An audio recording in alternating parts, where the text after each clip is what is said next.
Christ is risen. Christ is risen. I'm hearing some trulies out there. Indeed, he is risen. You say indeed. I say truly. You say either. Christ is risen again. You're a good student, Alex. And a happy Mother's Day to all of the mothers and godmothers and grandmothers, because once you become a grandmother, you stop identifying yourself as a mother. So it's not redundant to say grandmother, because you stop being a mother. You're a grandmother now. So congratulations to all the grandmothers to be. I know there's a few in the room now, because there are several of our women who are pregnant. I think 8 of the women in our parish are pregnant. So we'll have lots of baptisms coming up. So God bless you all. This is a wonderful gospel story, and I'm usually not here for some reason on Thomas Sunday. I think after Holy Week and Pascha, I plan a family trip for that weekend after, but not this year. Our trip isn't until later this month, but it's nice to be here. I think this is one of the first times I'm here on Thomas Sunday, and it's a wonderful gospel story, and I know I don't have to worry about repeating anything that I've ever said, because you've never heard it. But you have to think about Thomas and where he was. Okay, Christ is crucified on Friday. He rises on Sunday, and early on Monday morning, the disciples tell Thomas, "We have seen the Lord." And what does Thomas say? "Unless I see it, I won't believe it. Unless I put my finger in his side and place my hand and the mark of the nails, I won't believe." But he didn't find out or see until 8 days later, which would be today.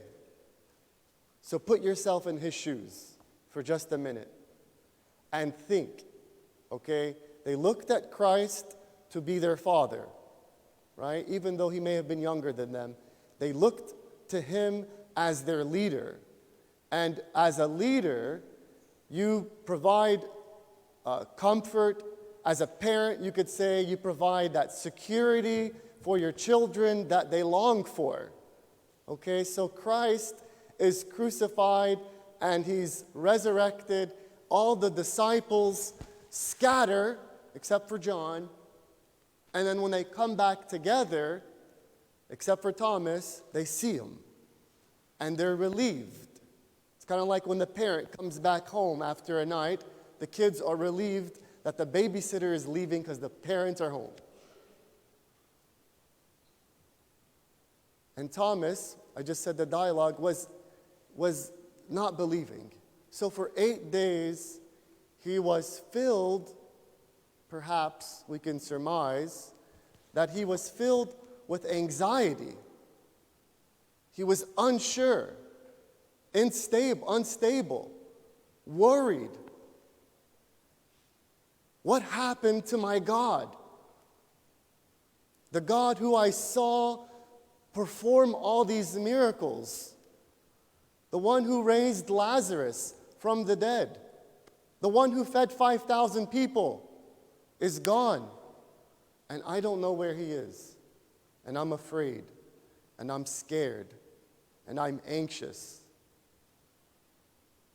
And if you're a mother, even a father, but especially mothers, you know what it feels like to be anxious. Do you not? Do you not worry about your kids? How many things do you worry about your kids, even when they're in the womb? You're worried about what you're eating because what you're eating is affecting the child. How many of you mothers are worried about your kids when they go away? Fathers are worried too, but we worry differently. But the point is, if a mother knows anxiety, she should know that the Mother of God also felt that anxiety as well. You remember the story when they went to the village and Jesus was missing for 3 days? Where have you been? A mother loses her child in the supermarket and goes crazy. Could you imagine not knowing where your child is for 3 days? Anxiety, brothers and sisters, if anyone knows it and has experienced it, besides Thomas, it's the Mother of God.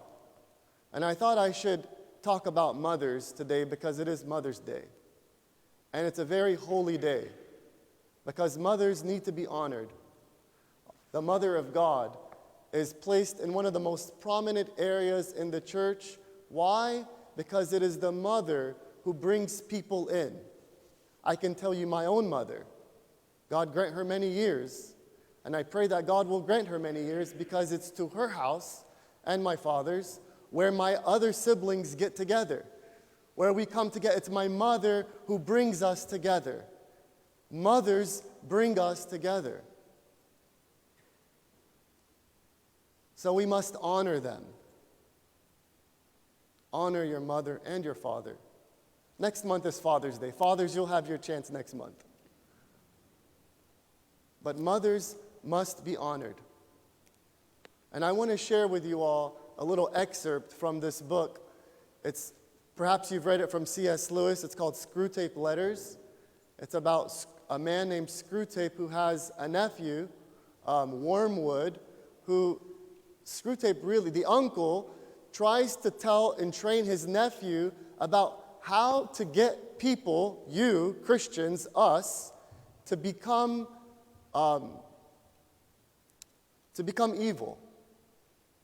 How do we go to that side? And the uncle is training his nephew how to become evil, how to get the Christians on the evil side. And it's a very, very tough book to read because C.S. Lewis literally put his mind in the devil's mind. And it had an effect on him too, by the way, like a spiritually profound effect that he overcame. But the nephew is being taught by his uncle. And one little excerpt I want you to hear is about anxiety. And listen to what the devil, the uncle, tells his nephew. He says, "There is nothing like suspense and anxiety for barricading a human's mind against the enemy." And who is the enemy? God. God is the enemy in this case. So I'll read that again. This is the devil speaking. There is nothing like suspense and anxiety for barricading a human's mind against the enemy. He, God, wants men to be concerned with what they do in the present. But our business, the devil is telling his nephew, our business is to keep them thinking about what will or may happen in the future. So I'll ask you this. How many times do mothers, you especially, think about things that will happen in the future? And there's nothing that the devil wants more than for you to do that. Why? Because it brings anxiety. It steals the joy of the present. And present is a gift. The gift that God has given us is the present. If you want to meet God, you want to have a relationship with Him, you want to get rid of all your worries, then don't think about the future. Don't worry about what happened or regret the past.